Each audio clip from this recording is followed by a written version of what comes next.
Mas esse caso é muito... Quando a gente olha, né, esse texto que foi enviado há pouco pelo Ministério Público, acho que a senhora estava ouvindo, inclusive, quando eu li, falando sobre o tráfico humano. A gente pode chamar disso, e ele alega, inclusive, né, para o jornal Folha de São Paulo, a defesa dele alegou, inclusive, que ele tem autorização dos pais para que essas crianças vivam com ele, para que ele faça esses vídeos com essas crianças, para que ele ganhe dinheiro com essas crianças. Pode isso? Fabiola, esse tema é um tema muito delicado, né? Porque nós temos visto agora esse vídeo, na verdade, do Felca, até foi trazido aqui pela Thaís, essa polêmica, né? Da exposição das vítimas em alguma medida, por mais que ele tenha tido esse cuidado ético, né? Essas crianças acabaram expostas novamente.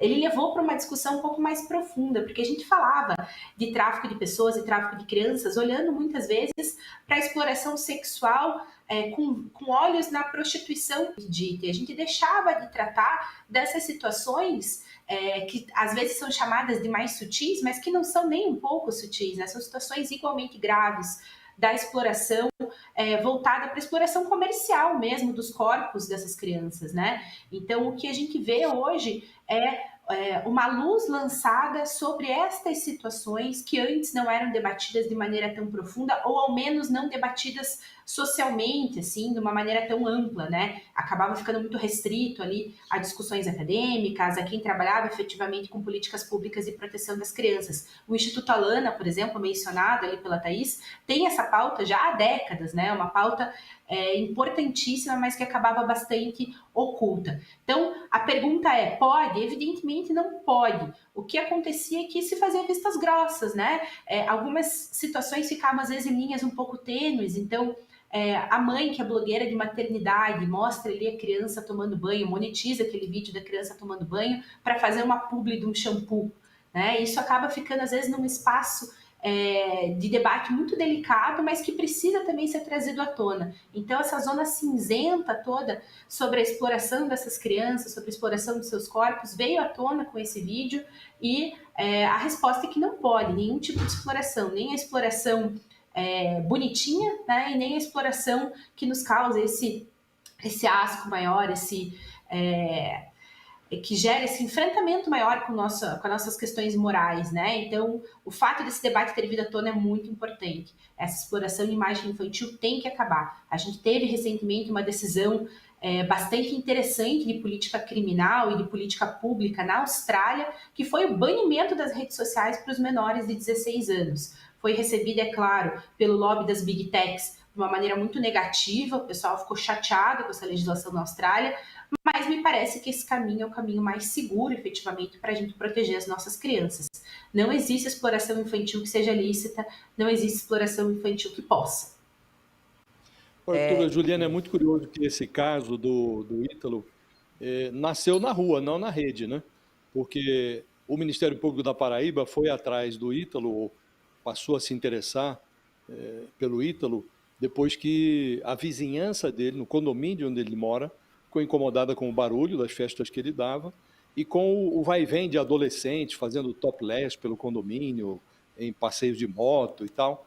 E, a partir de então, o Ministério Público, desde o ano passado, está tratando deste caso, né? E aí fica aquela pergunta, né? Evidentemente, a legislação brasileira precisa ser aperfeiçoada, mas há leis, né?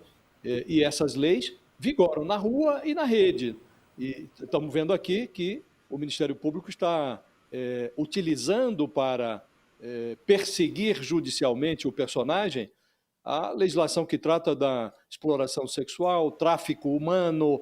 Acha que há um déficit de cognição do Judiciário, do Ministério Público, para aplicar estas leis já existentes para diminuir ou tentar atenuar esse tipo de exploração sexual, esse tipo de exploração que anima as redes pedófilas na internet?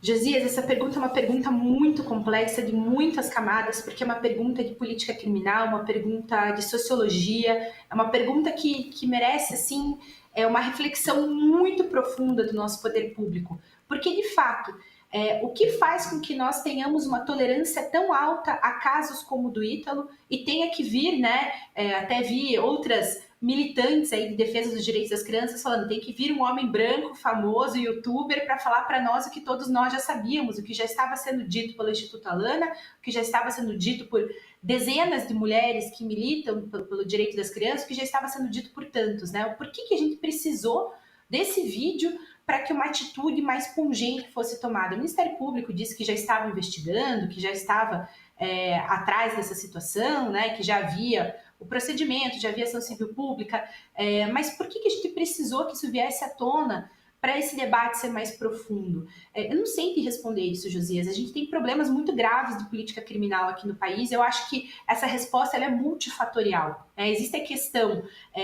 da gente estar enxugando gelo de crimes, que eu coloco muitas aspas, porque eu vou falar de crimes mais graves, né? Então, a gente tem redes de exploração sexual, de produção de conteúdo pornográfico, infantil, mais... não quero usar a palavra grave, porque é sempre grave, né? Mas mais explícito, vamos colocar assim.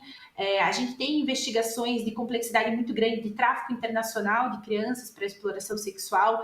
Nós temos ainda uma prostituição infantil gigantesca aqui no nosso país, e as políticas criminais, elas estão extremamente falhas em realizar uma efetiva proteção da infância. Então, há problemas de política criminal, há problemas de priorização, há problemas de lobby, e a gente precisa falar sobre isso, porque não obstante nós tenhamos uma legislação interessante do ponto de vista criminal para agir de maneira repressora quanto essa ação já aconteceu, nós não temos uma construção legislativa muito interessante de controle e moderação das redes sociais para evitar justamente que esse tipo de situação renda dinheiro para quem está fazendo a exploração dessas crianças, que esse tipo de situação renda também dinheiro para a própria rede social, né? Então, as redes sociais, por que elas não querem que esse conteúdo deixe de ser reproduzido? Porque elas ganham dinheiro com esse conteúdo.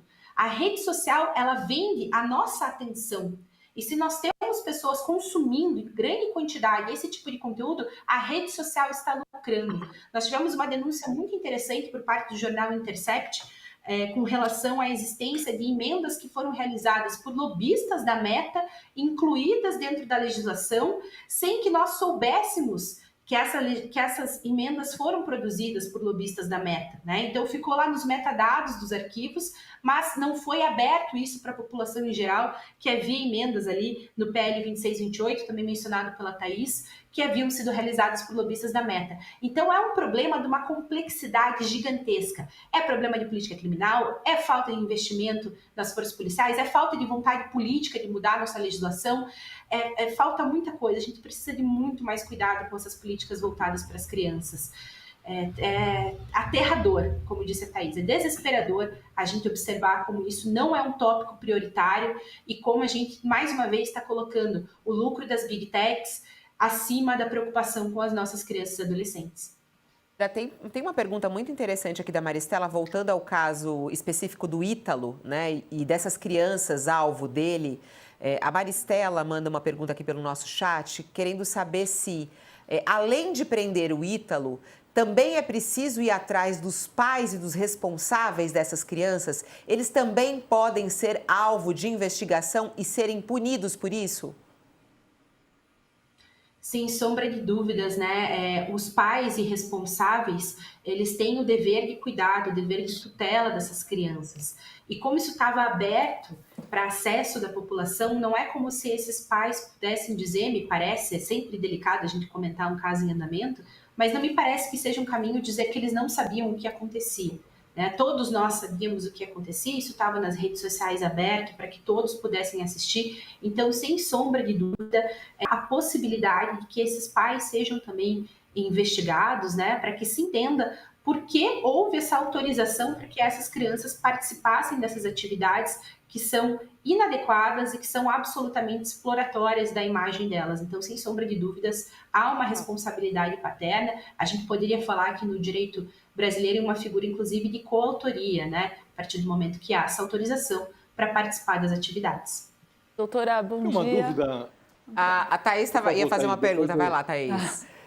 Por favor. Bom dia, doutora. É o seguinte, a Fundação Maria Cecília Souto Vidigal, que é uma outra instituição que trata da primeira infância com bastante tempo já, tem uma pesquisa que mostra que mais de 80% dos casos de maus tratos de crianças acontece dentro de casa, né? Então, esse caso do Ítalo que mostra, né, às vezes a facilitação, eventualmente, de pais dessas crianças exploradas, não é exceção, ao contrário, é basicamente a regra, infelizmente.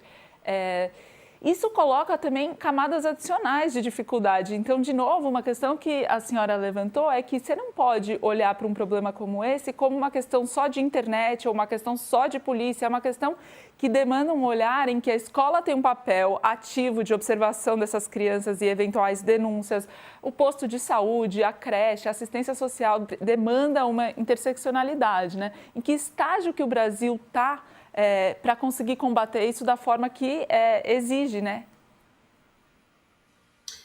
Ai, Thaís, sabe que eu tenho muita dificuldade em fazer essa análise, porque a gente mora, e isso é dito com frequência, né, num país continental, em que as realidades são muito diversas dentro dos diversos espaços do nosso país. Então, a gente está falando aqui de uma política pública que precisa olhar para todas as crianças, em todos esses espaços, com todas as suas complexidades. E olhar não apenas para a parte criminal, né? Eu costumo dizer que o direito penal, que é a última raça, ele chega atrasado. Ele chega quando a criança já sofreu a ofensa. Então, o direito penal ele tem que ser pensado, a gente tem que refletir, né, as penas que nós temos, os procedimentos investigativos que nós temos, o quanto as forças policiais estão efetivamente paramentadas para fazer uma boa investigação, o quanto há de disponibilidade por parte do Ministério Público, seja de tempo, seja de recursos, para construir essas redes, que às vezes são muito complexas, exigem uma investigação de uma complexidade muito grande, mas a gente tem que dar alguns passos atrás para pensar que isso começa com políticas públicas de educação, como você muito bem colocou, dessas escolas estarem preparadas para informar essas crianças, para elas entenderem os seus direitos, para elas entenderem questões básicas de educação sexual, que foi tão demonizada, né? Virou uma conversa de maluco sobre kit gay, uns negócios assim que a gente não acredita que a sociedade do século XXI foi para esse espaço de perda de tempo desse tipo de discussão. Educação sexual é fundamental. A criança tem que saber sobre o corpinho dela, o que é uma parte íntima, onde as pessoas podem tocar ou não podem, que tipo de vídeo pode ser feito, o direito à intimidade, né? Tudo isso tem que ser ensinado dentro da escola. Então, a gente fala aqui de políticas de educação, de políticas de saúde, no cuidado mental, no cuidado físico dessas crianças. A gente fala de uma série de políticas de uma complexidade muito grande. Uma coisa é a gente falar de um país como a Austrália, que é um país pequeno, de identidade cultural majoritariamente homogênea, e olhar para o Brasil, que é um país gigantesco, né, com características muito diversas e com problemas muito particulares de cada uma das nossas regiões. Então, criar essas políticas para o Brasil é sempre mais desafiador e por isso que eu fico um pouco assim de dizer para você onde a gente está. Bom, a gente está evoluindo, a gente está trazendo esses temas à tona, a gente tem debates interessantes, a gente tem um governo muito disposto a fazer essas discussões de forma séria, o que a gente não tinha na gestão passada, infelizmente, né? Então, nós retomamos esse papo da criança e do adolescente com seriedade nessa gestão. E nós temos vontade, me parece, vontade política de resolver esses problemas. Mas é muito mais difícil resolver esses problemas aqui no Brasil, seguramente, do que num país muito menor em territorialidade e muito menos rico culturalmente. Aqui o buraco é mais embaixo, tudo acaba se tornando mais difícil. E essas questões políticas também me pegam muito. A ausência de regulamentação do lobby no Brasil, a gente fazer de conta que o lobby não existe no Brasil, é um problema muito grave.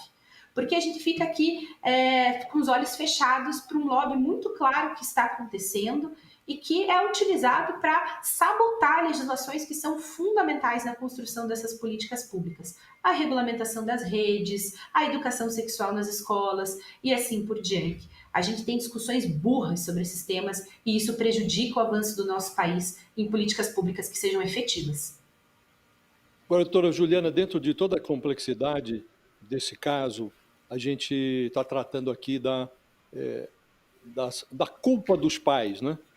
A senhora lembrou que os pais têm o dever de cuidado, o dever de tutela, e nesse caso específico que envolve o Ítalo Santos, a defesa alega que o personagem dispõe de autorização dos pais para fazer o que ele está fazendo, que na prática é explorar ou sexualizar crianças nas redes sociais, né?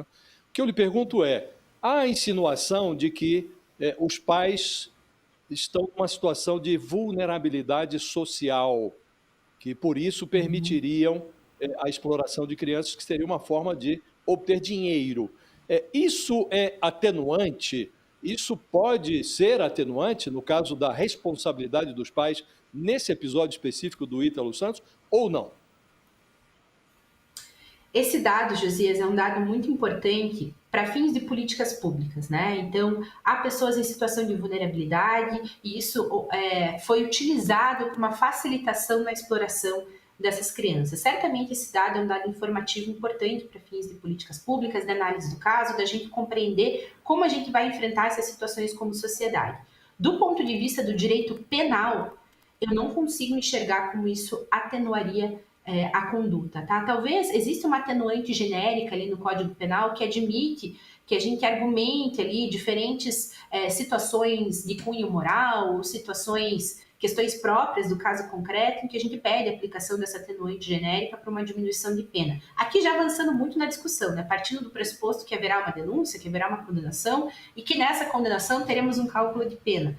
Então, poderia se discutir a aplicação dessa atenuante genérica.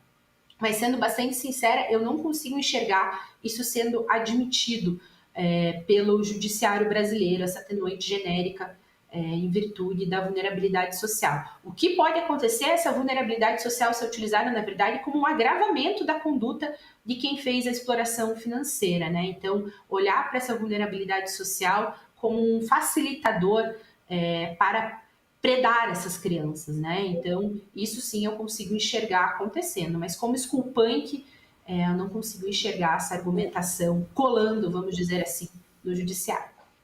A senhora falou sobre a investigação dos pais dessas crianças e adolescentes explorados pelo Ítalo e tem informação, inclusive já está na nossa página do UOL, que realmente o Ministério Público da Paraíba vai investigar esses pais dessas crianças e adolescentes que são expostos em vídeos, né, pelo influenciador Ítalo Santos. E a suspeita é que os responsáveis possam ter se omitido na proteção dos filhos contra a exposição indevida, que pode ter resultado em danos para os menores. Santos é investigado, né, pelo Ministério Público por esse aliciamento de menores, mas ele diz que sempre com a autorização dos pais. Quando se diz que ele tem a autorização dos pais, isso pode ser um atenuante em relação a ele ou não, doutora?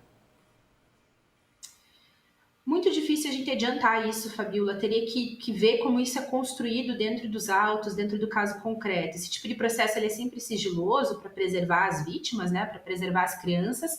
Então, a gente acaba formando a nossa opinião muito no que é trazido pela mídia, das notas do Ministério Público, e as nossas informações elas acabam muito superficiais, muito fragmentadas. Não existe, juridicamente falando, uma autorização para cometer crime. Né? Então, tá aqui meu filho, tá autorizado aqui, então agora com essa autorização aqui eu vou cometer o crime e eu vou ter aqui uma atenuante porque eu fui autorizado. Não existe isso, né? A partir do momento que for identificado que de fato ocorreu a conduta criminosa, nós temos a conduta típica moldada ali naquele caso concreto, o fato de haver uma autorização ou não vai fazer diferença nenhuma, né? Não existe isso de autorização, sobretudo porque, resgatando aqui uma fala da Thaís também, aqui a gente está olhando sempre para o maior interesse do menor, para a proteção do menor. Então, os acordos feitos entre os adultos, eles são indiferentes quando a nossa preocupação esse menor foi exposto a um delito, ele foi vítima de um crime. Ora, o acordo entre os adultos é indiferente para isso. A gente teve a ofensa ao bem jurídico, então isso é suficiente para a configuração desse delito. Os acordos entre os adultos podem talvez ser discutidos, como eu falei ali, na atenuante genérica, enfim, uma argumentação para ser realizada pela defesa dos acusados. Mas eu não consigo enxergar essa atenuante, de fato, tendo uma aplicação prática no caso, como descrito pela mídia, uma vez que a gente não teve acesso aí aos autos. Agora, tem essa questão, né, que diante de todo esse episódio sendo divulgado agora, né, todo mundo está querendo mudar um monte de coisa. A senhora mesmo estava falando sobre a proibição em relação às redes sociais de adolescentes, né, abaixo de 16 anos. O presidente Lula prevê, e isso está entre as discussões do governo federal, em proibir que um menor de 16 anos utilize rede social sem a supervisão dos pais. Até a gente colocou essa enquete no ar, está no nosso chat. E aqui, olha só, 91% dos que participaram, já tem aqui quase 1.500 votos, 91% acreditam que sim, tem que proibir. 9% diz que não, né, que não tem que proibir. Mas aí é muito curioso, né? Porque, assim, teoricamente, sempre com a proteção dos pais. Mas como é que essa supervisão dos pais também cai em cima dos pais? Essa obrigação, não é obrigação, porque, claro, é obrigação dos pais, mas é muito difícil para os pais fazerem essa supervisão, né? Como é que se faz isso? Como é que a senhora vê isso sendo colocado em prática para também não ser mais uma coisa para inglês ver? Ah, não, eles agora estão com as redes sociais, mas está com a supervisão dos pais. Será que vai estar mesmo? Ai, Fabiola, tudo que diz respeito à tecnologia, a nossa sensação é sempre que a gente está enxugando gelo, né? O modelo de negócio da rede social é lucrar em cima da nossa atenção. O que gera a nossa atenção? Temas polêmicos, temas ilícitos, tudo que for polarizado. Então, assim, o modelo de negócio da rede social não combina com a proteção à infância. Não é interessante para o lucro da rede social que a gente tenha mecanismos de proteção à infância. E é perverso, né? É perverso, mas é o que é. Então, quando a gente fala, a gente vai autorizar tão somente com a tutela dos pais.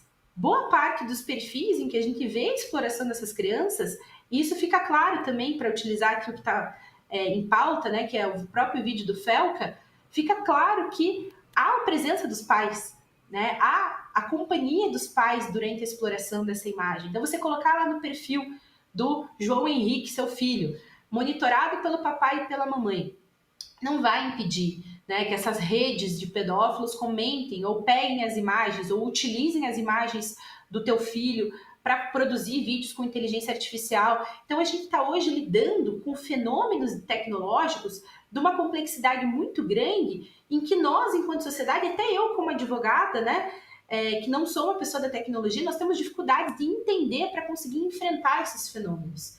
Então, o quanto a exposição da imagem da minha filhinha, tem uma bebezinha que está agora com 10 meses, pode impactar no futuro dela. Eu não consigo nem prever o que uma foto dela pode virar daqui a 2 anos, daqui a 6 meses. Né? A gente tem uma evolução muito grande da tecnologia.